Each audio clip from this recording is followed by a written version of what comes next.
Thank you all for tuning in to Design Your Destiny podcast. I'm your host, Tony Buchanan, and Design Your Destiny is sponsored by Life by Design Coaching Network. Don't forget to like, comment, share, and subscribe. This coaching network is designed to assist you in achieving your personal goals in life and being the best version of yourself. Design Your Destiny is a podcast where we bring experts and entrepreneurs on the show to share knowledge, products, services, and information to assist you in redesigning your life.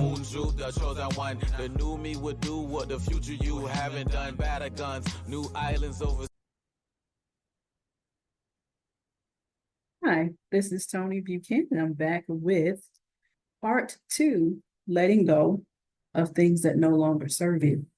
Now, another way to talk about letting go of things that no longer serve you is allowing it to die. Death or dying to things that no longer serve you. No longer allowing it to control your life. No longer to allow it to take up rent space in your head. Just moving on and being free of it, them, he, or she. So we're back with part 2, talking about letting go of things that no longer serve you. So I want to start by expounding upon, when I was leaving, I was talking about having a growth mindset and raising your vibrations. So raising your vibrations and having a growth mindset is how you move forward. It's one of the couple of ways you move forward, and those are 2 of them. In order to do that, you have to understand limiting beliefs. A lot of people have what we call limited belief system, right? Their beliefs are limited because of maybe something they grew up thinking that was part of their childhood, or something that they felt was correct but is incorrect. Give you a good example of a limiting belief. A limited belief is, say for instance, you have in childhood, you have different, you got your Gen Zs, your X's, your baby boomers, people that grew up in generations. Different generations have different parenting styles. And you may have grew up in a household where you were not allowed to verbally speak. If your mom was angry or your dad was angry and maybe you were in trouble, or they wanted an explanation of something that happened in school, you were not able to speak up for yourself. It was called talking back. You were not able to verbally say how you feel or give your thoughts, right? You would start to speak and they'd be like, be quiet. I don't even want to hear it. I know you did it or you said it, right? So a lot of times when you have people who grew up with those types of childhood experiences, not being able to verbalize your emotions, not being able to verbalize or speak your mind, how you feel, what you're thinking, that's translating into adulthood. And you may be in toxic relationships where you're feeling as if you're not supposed to say anything. Say you have a spouse who's angry with you, and because you grew up that way, you may feel like the best thing to do is to be quiet and wait until they calm down and just allow them to get over it and not voice your opinion. That's not good. Because you grew up that way, you are accepting that that's okay. And it is not okay for you not to be able to expound and explain how you feel emotionally, being shut down emotionally, not being able to talk, not being able to talk through things that are bothering you. So it's important to be able to expound upon things that you need to say. Never let anyone take away your voice. Never allow anyone to shut you down to keep you from being the best version of yourself. So that's an example of a limiting belief or something that happened in childhood and it translates into adulthood. So another thing is, a lot of people have a hard time communicating when they're angry. If you're angry, you have a hard time communicating. You're not able to say while you're angry without yelling, maybe using profanity or throwing things. You just not have, you're not able to do that. You're not able to verbalize, I am angry because this is why you upset me, when you do this, that, and the third. So that's another thing. So all of these are learned behaviors. And all these bad behaviors or learned behaviors keep you from being the best version of yourself. Some people need anger management. Some people have anger issues, and they shut down when they're angry, and they're not able to express themselves when they're angry. Maybe they can come back at a later time and talk about what's making them angry, but at that time they are not able to verbalize that. And it is okay that you can't do that right away. It does take time to learn new behaviors. Like in anger management, if you are having a hard time verbalizing why angry, then don't. Wait until you calm down. If you need to go outside and shoot some hoops, or you need to go for a walk to calm down, then by all means, calm down, then come back and address the situation or address the problem and be able to verbally state. Always start with your I statements. If you're having a hard time communicating when angry or emotional, always start with your I statements. Always start with I think, I feel, I need, or I would like. I statements are a good way of communicating so that the other person doesn't feel that you're attacking them, right? So when you say things like you make me angry. You did this. You are the problem. That's like the person starts to feel attacked, and you want to avoid that type of communication style. So if you feel something, or if you would like to state something, always start with I. Okay.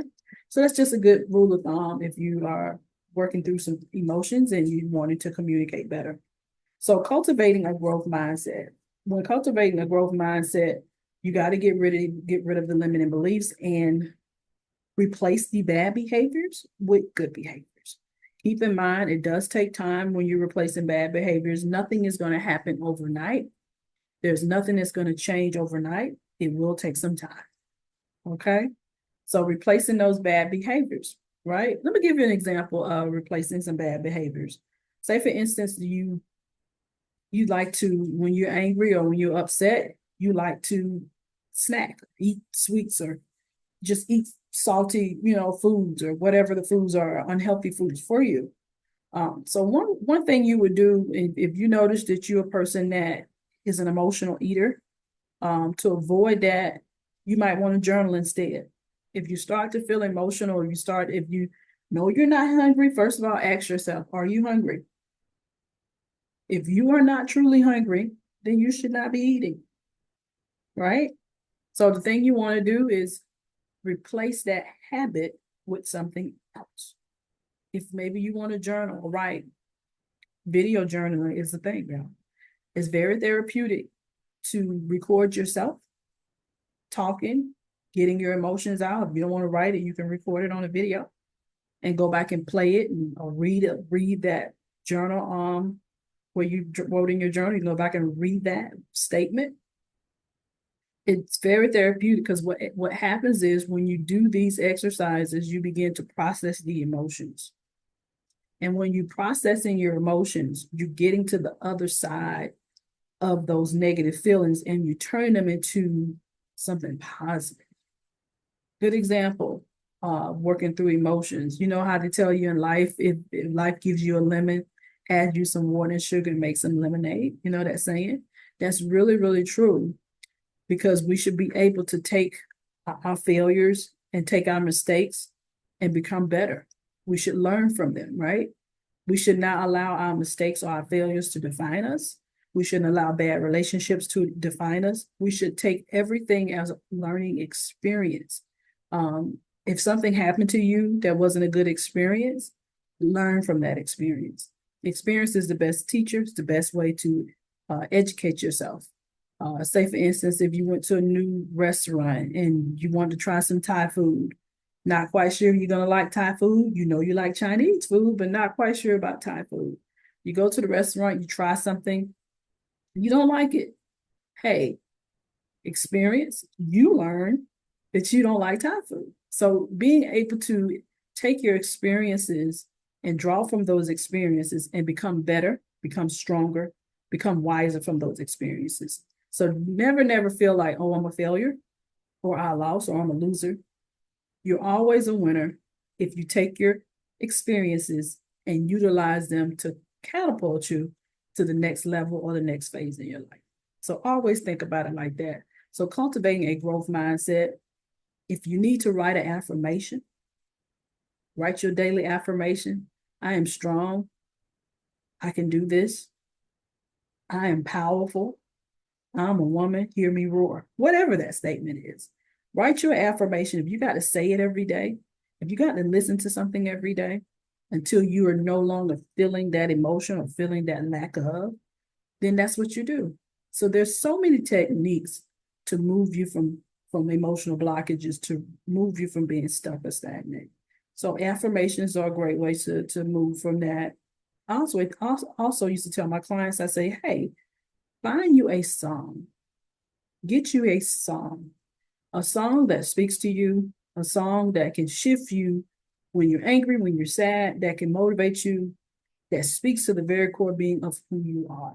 Some people say, well, I have several songs. That's fine. If you need to pull 2 or 3, then you do that. But find you a song that you can play or listen to that's going to bring you back to your place of peace. I call it your happy place.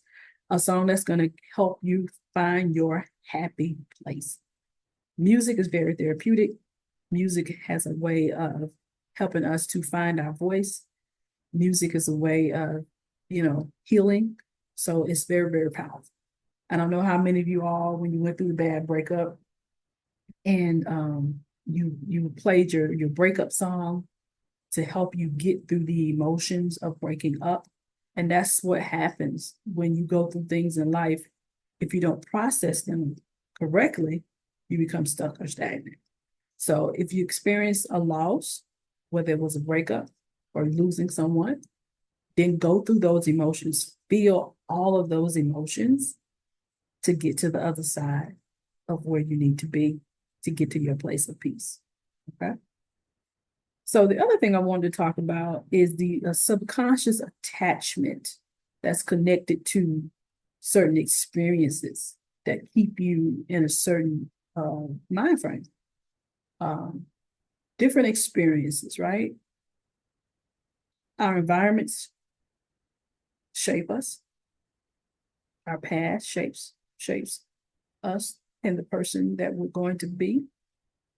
So it's very important to acknowledge these things, to be aware of these things. So once you're aware of these things and you can kind of go back and find the exact thing or things that cause you to shut down, that keep you from letting go, then that's going to be very important for you. Because once you can acknowledge those things, and then you can start working on those bad behaviors and replacing those negative behaviors with positive behaviors, that's going to put you in a really good place spiritually and emotionally. Okay? So accept that. Acceptance. That's the next part of this. Once you processing your emotions, you've identified the problem, you're working on replacing those negative behaviors with good positive behaviors. The next thing is honor that loss, whatever it is. If it's the person, grieve for that person or that thing that you've lost. It's okay. Accepting that this is not for me. Get to the point where you have accepted it, that you're able to know to say it verbally or write it down or speak it to someone. You know what? That relationship was not for me. The expiration date has passed. I have to move on. I have to move on to better things. I have to be true to myself. I have to love myself through things and be kind to yourself. Don't be so hard on yourself. Don't call yourself names. Don't say, I was stupid. I was so dumb. Why didn't I know he was cheating on me? Or why couldn't I figure that I was so stupid? Do not do that, because when you call yourself names, when you say things like that about yourself, it is internalized and it goes into your ears hear, it goes into your spirit, and you start to believe that it's true. So do not say things like that. Everyone has had experiences that were not good. This is a part of life. This is the cycle of life. This is a part of learning and growing.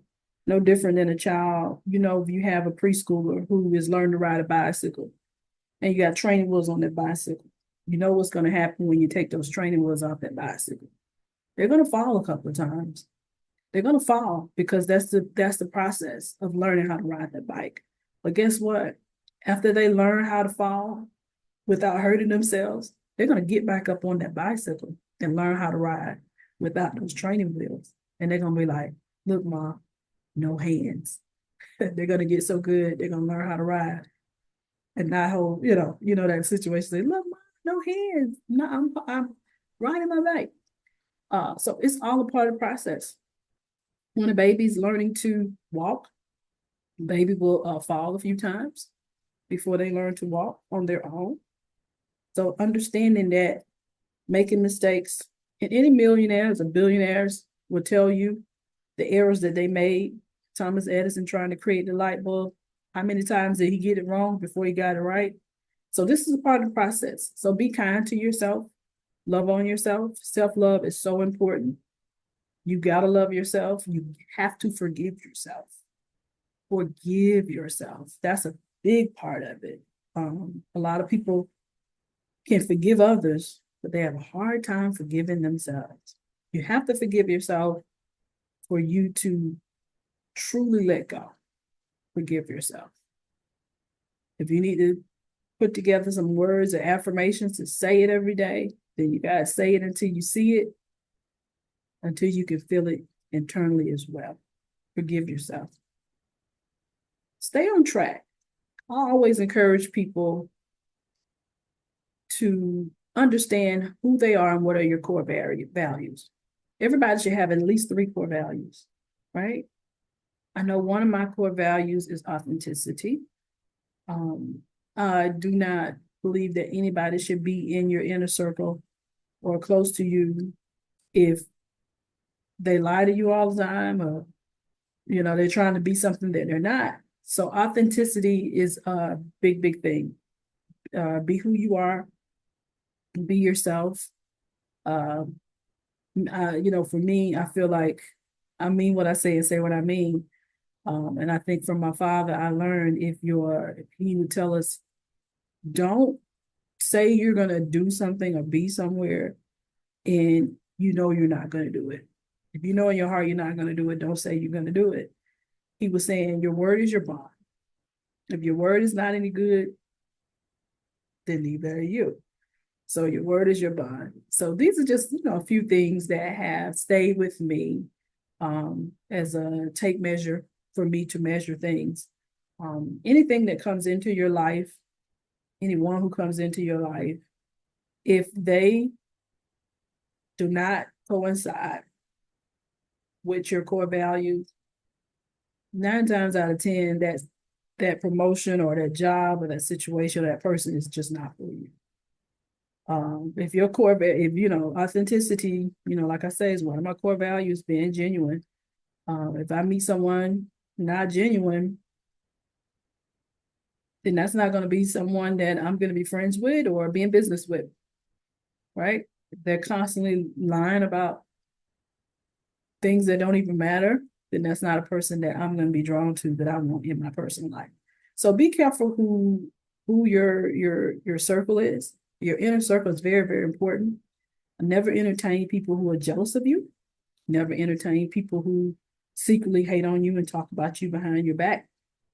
Don't have people like that in your inner circle. Do not share your personal goals and aspirations with people like that. So you got to be mindful of those things. So I want to encourage everyone, sit down, write out 3 core values, 3 things about yourself. This is going to really help you in life, right? This is going to be able to keep you from being stuck and stagnant and not understanding when you need to let go of situations, when you need to allow certain things to die that are not serving you anymore. Right? People, friends, situations, right? So write down those 3 core values and understand that I am going to be true to myself. I'm going to love myself. I'm going to forgive myself and be kind to yourself. Thank you for tuning in to Design Your Destiny, Part 2, letting go of things that no longer serve you.